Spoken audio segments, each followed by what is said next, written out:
Hey YouTube, couple of updates today. First of all, I actually have a new camera now. I actually have a smartphone now. This used to be, I used to use just a handheld camcorder, and it worked just fine, but it was kind of a pain to transfer things onto YouTube. Now I've got a phone it's all integrated, so it's very easy to film and transfer onto YouTube. And it films in HD, which the other camera did not do. So that's the first update. I really don't like smartphones, but I like being able to film whenever and wherever I am without having to carry around a camcorder. Now the other updates, in the Suburban, I did a few things for van dwelling, so I'll show you what I have done now.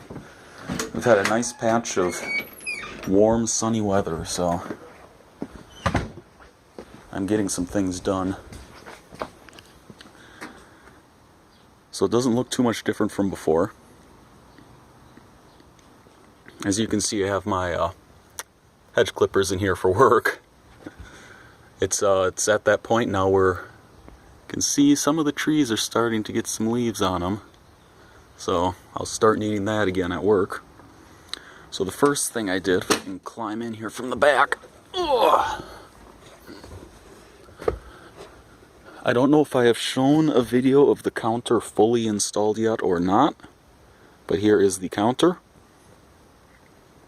Looks really nice, I think. And I don't know if I've shown this before, but I used some bolts and nuts to make little legs, little adjustable legs for it. It's kind of hard to see. So that's the counter. You've seen a video on this, so I'm not going to go too in depth of it, but there is a sink there. I do have to get that drain installed there, and I have to plumb the faucet still.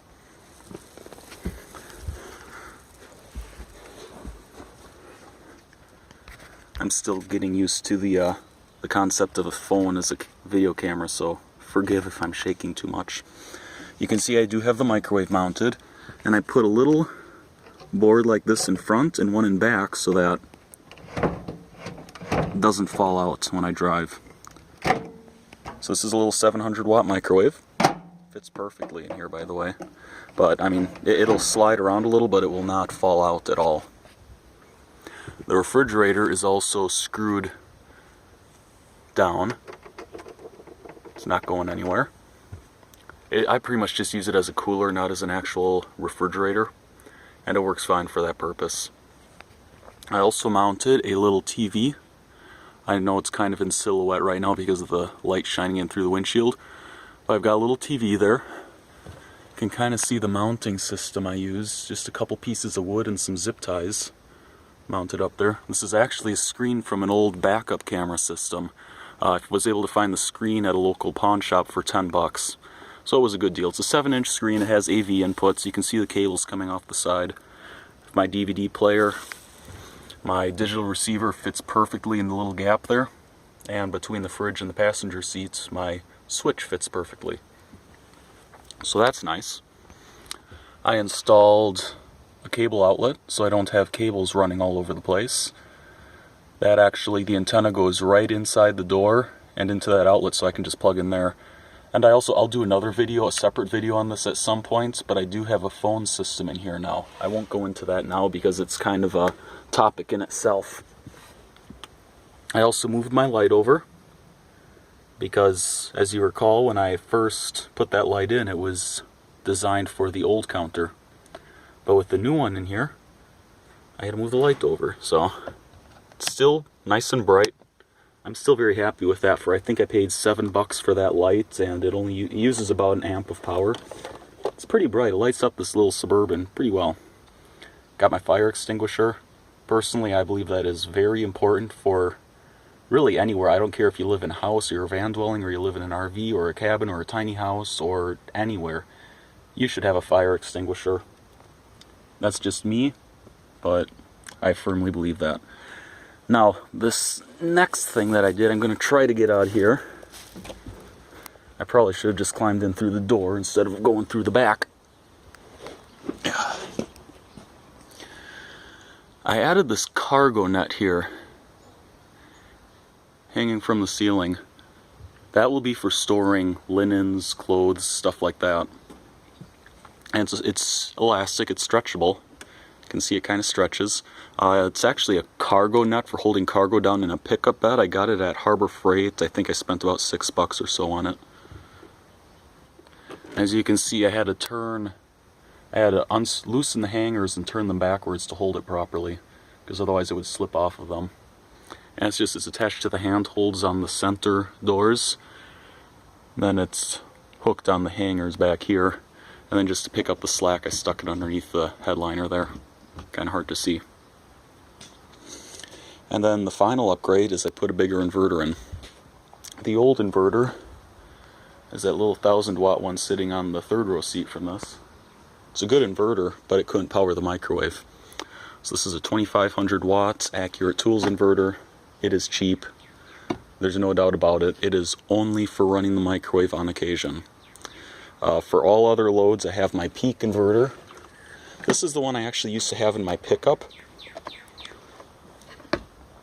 It's a nice little inverter. It'll power most small electronic loads, small power tools, things like that. This thing's going to go in for all the other loads then, because it uses much less power at no load than the big one. So I'll turn this on quickly. Just something I'll mention. Whenever I'm turning on DC loads, whenever I'm using high amperage DC loads like inverters or anything like that, or my solar power system, I always have my oh crap wire cutters with me. If something goes wrong, I can just cut the wire. I'd rather buy a new wire than a new truck. So I'll just turn this on. You heard the microwave beep. The microwave has power to it now. This is why this thing pulls so much load when it's not supplying power. These fans run constantly. It uses about 2.5 amps. It uses about 2.5 amps when there's no load being pulled from it. And you heard my charger is hooked up right now too, if you heard that fan going. So that's where it stands right now.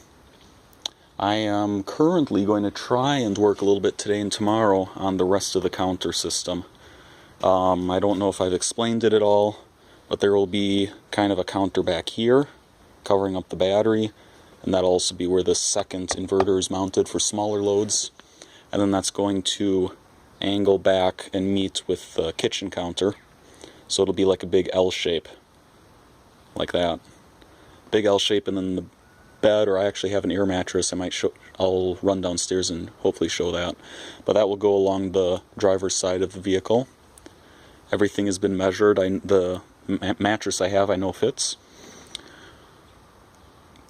So that's where it is right now. It's getting exciting. I'm probably going to, sometime in May, try and go camping with it, just see how it goes, make sure all the systems are good. And we'll just kind of see what happens. I'm kind of playing it by ear right now. So anyway, thanks for watching, and I'll see you in the next video.